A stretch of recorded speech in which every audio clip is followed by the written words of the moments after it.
Welcome to Modern Publishing. I'm Victoria, author, editor, and the owner of Blue Pen, and today I'm on with Tanya E Williams. Tanya is the author of 5 historical fiction novels, including Becoming Mrs. Smith and her latest, Welcome to the Hamilton. I have been her editor on those novels, and we always have a great time. She's a fantastic author, and there's a lot that I admire about the way that she runs her business and approaches publishing. So I'm really excited for our conversation today.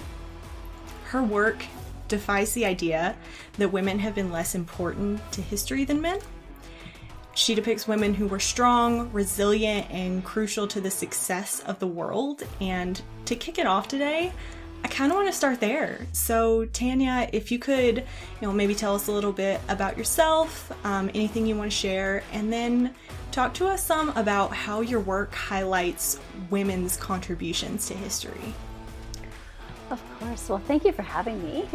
It's always a pleasure to get together and chat with you. It's time flies, always. So I write historical women's fiction. I like a timeline set in the past. I think it gives us a little bit of distance from our present day, and so it's easier to look back at difficult, challenging times with a little bit of space.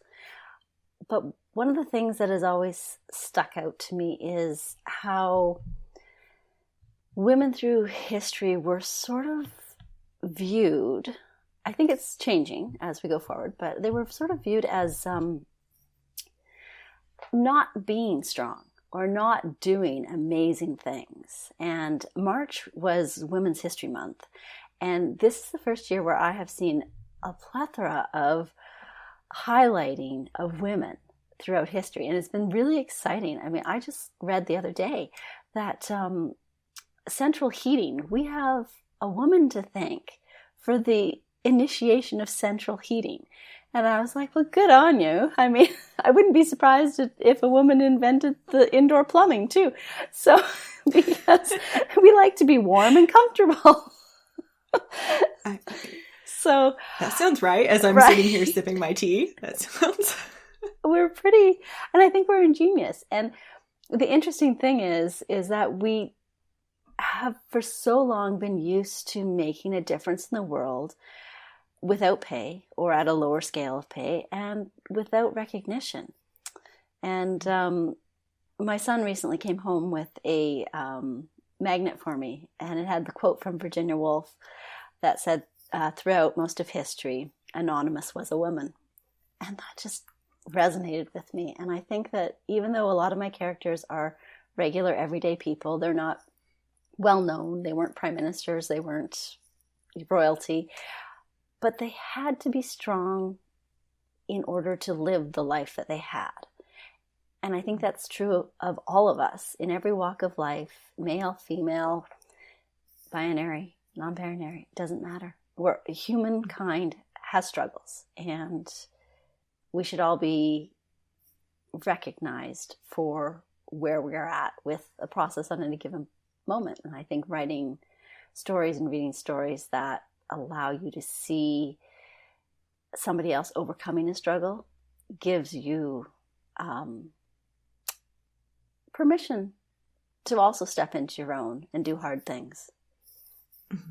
We can do hard things. That's one of the most wonderful things about your writing, I think, is, even though you're writing about these very different times, it's always relatable. Yeah. It's always, there are always parallels between the past and the present. There are. That's actually what intrigues me the most, is that throughout history, like, technology changes and innovations change, but our core wants and desires and needs don't really change that much. So we're still trying to get to the same places in our lifetime, no matter if you were living in the 1700s or 2023. It just seems to be the same kind of issues. There was there was a line in that movie, Eat, Love, Pray. Or Eat, Pray, Love. Sorry, I said that wrong. Eat, Pray, Love. Elizabeth Gilbert wrote that. And they were talking about a woman who was a counselor, and she was about to counsel refugees. And she was very anxious about it. And when she got to the refugee center and she sat down with these women who had just been through like absolute horrible situations, what they wanted to talk about was their love life. And how, this friend is now seeing the boy that she was seeing, and what can she do about that? And these women had just been traumatized by world events and war and famine and all these things, and they wanted to talk about their love life. And I thought that was really poignant and pretty basic. And it just brings us down to that we're human. And that's our similarity across the board. We're all human. It's easy to forget sometimes. It's easy. I feel like we spend a lot of time talking about our differences, which are important and shouldn't be neglected. But especially as writers, we are always trying to hit at those relatable base emotions. Yeah. Even if the reader hasn't experienced the specific thing that you're writing about, you need to strike a chord with them so that they can feel that empathy with your character. Yes, I agree. It's my favorite comment ever when readers go, I felt like I was right there with them. And I'm like, yes, excellent. Then I did my job, because as hard as it is to be in some of the situations I put my characters in, it's a safe distance to read those situations. You don't have to be immersed in it in order to appreciate and have empathy for somebody going through a hard time. Mm-hmm. Yeah. So, that kind of brings us to an interesting question.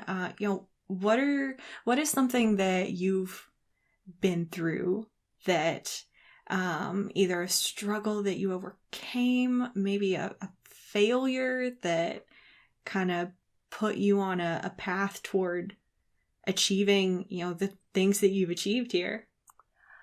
Well, first of all, probably I'm a very positive person, so failure isn't really failure to me. Failure is an opportunity to learn something new.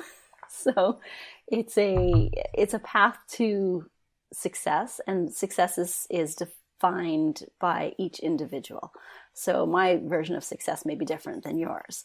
And so it's an interesting way to frame it. And there are some situations, challenging situations, that we're like, okay, what's the lesson? I want to learn it and I want to get out of it as quickly as I can. But there are also situations where every stepping stone that has a challenge means you've grown. And so I think if you're open to pushing your boundaries and pushing your limits of what you deem you're capable of, you'll continue to grow, and you will continue to bump up against those borders that could go either way. But you always learn something, no matter what. You're always going to learn something along the way. So I don't really consider them failures. But I think that it challenges for sure. There's been a lot of challenges, but I think the biggest one, and I don't know if this is, I don't believe it's just for women. I think it's probably more age related than anything. In the beginning, I've always written. I wrote stories. I remember telling my first story when I was 5 years old, to kneel beside an alfalfa field, talking to the crickets, and and I was only allowed to creep along the field so far before my mom would rap on the window to say, like, come back. My family, my sister and my mom had very, very horrible seasonal allergies, so I was the only one that could go outside and play in the springtime. And so I was crouching along, and I was telling a story to the crickets, and I was telling a story about the crickets. So I'm not really sure that it resonated much with them, but I've always told stories. I've always loved hearing stories. So I wrote and I wrote and I wrote and I wrote in my head. And as a teenager, I wrote bad poetry. And as, a young mom, I started writing a novel. And I went to a writing workshop, where I got a one-on-one critique with a local author. And she was super, super excited, and she loved what I wrote. And she's like, okay, you need to understand, like, this is so good. You need to keep writing. And that was great for about 2 weeks. And then I went, ooh, wait a minute. If I show people what I've written, they can judge me for what I've written. And fear set in. And fear stayed with me, and I took a very long 17-year detour. I stopped writing on an actual form, continued to tell myself stories while I pursued other things. And it took, life-changing events to pull me back to what I was supposed to be doing, which was writing stories. But by that time, I was, in my 40s, had a little more wear and tear on me, and a little more experience, and a little less, I'm not really going to be everybody's cup of tea, and I'm okay with that. And so I think the biggest challenge was 17 years of letting fear hold me back. And eventually you just push through it, and it's hard and it's nerve-wracking.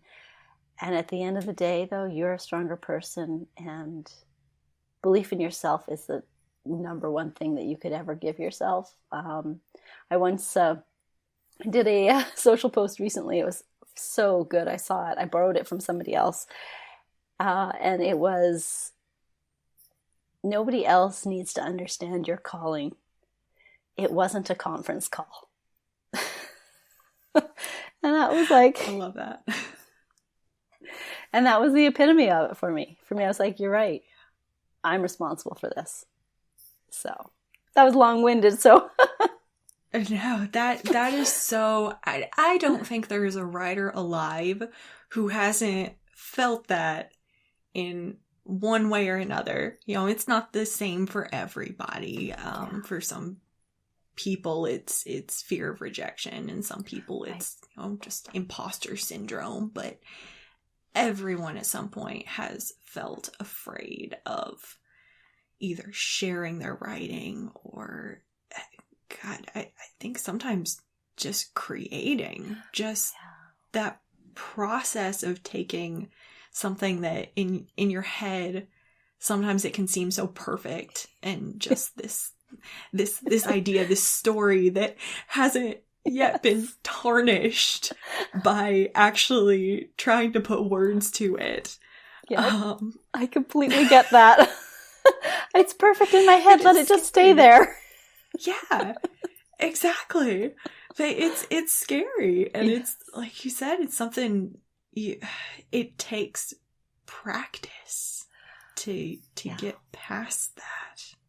It does. But daily. Is there anything that you intentionally do to help kind of keep that fear at bay? I think I'm aware of it, and the way I frame it is, there's going to be fear in life, and fear is absolutely welcome to join us and come along for the ride, but fear is not allowed to have the car keys. So it cannot make those decisions. It can have input.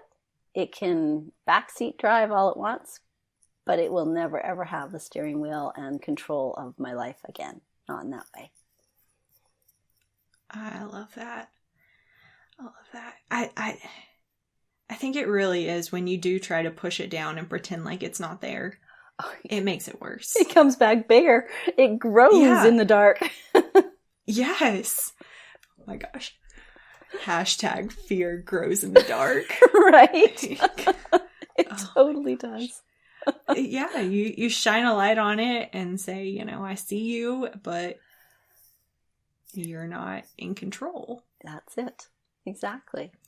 And thanks to our viewers for hanging out with us today. I hope this conversation inspired you to blaze your own trail in the publishing industry. The full episode is available as a podcast, so just search for Modern Publishing wherever you get your podcasts, or you can go to bluepinbooks.com/modern publishing. If you enjoyed this video, give it a thumbs up and leave a comment. And yeah, that's it for today. Happy writing, and I'll see y'all next time.